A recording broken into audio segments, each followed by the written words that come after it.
Today we're working on a water softener install. This one's pretty easy. This one already had the water softener connections on it.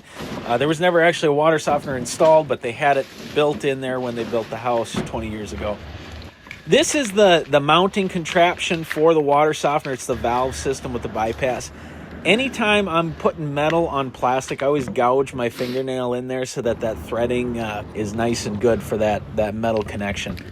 On more than one occasion, I've had it where a metal pipe fitting will screw up the threads on the plastic, and it's just a nightmare. I don't think you guys have seen me use expansion PEX yet on the videos. That's what you're going to see in just a second.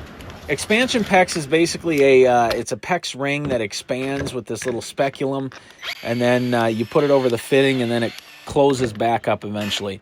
When it's cold outside, you got to be careful with these. You got to give them a few minutes to contract back.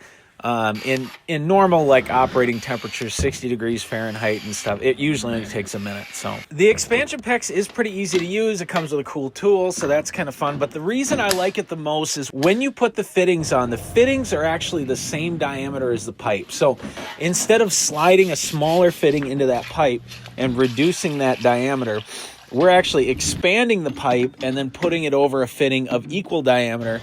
I just think it's better. I'm sure there's some science out there that'll tell you about water resistance, and the other PEX is fine, but that's what I like about it. So anyway, you can see here he had the water softener loop stubs there already.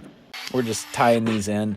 The reason that those PEX lines are a little bit longer, you have to have the PEX at a minimum length so that speculum is not going to hit the other fitting on the other side. It juts out about 2 inches. I've had it before where I cut that pipe too short, and then I'm actually butting into the other fitting, and that thing will crack that plastic fitting pretty easily. One question I have for people is, if you have a water softener in your house, how often do you service it?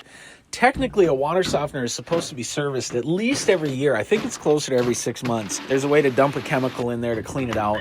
During the water softening process, the salt does not fully strip out the bad stuff in there. So you have to use this chemical to clean it every once in a while. I'll show that cleaning process in the future. But in the meantime, thank you for coming. I appreciate you guys watching. Please like, share, subscribe.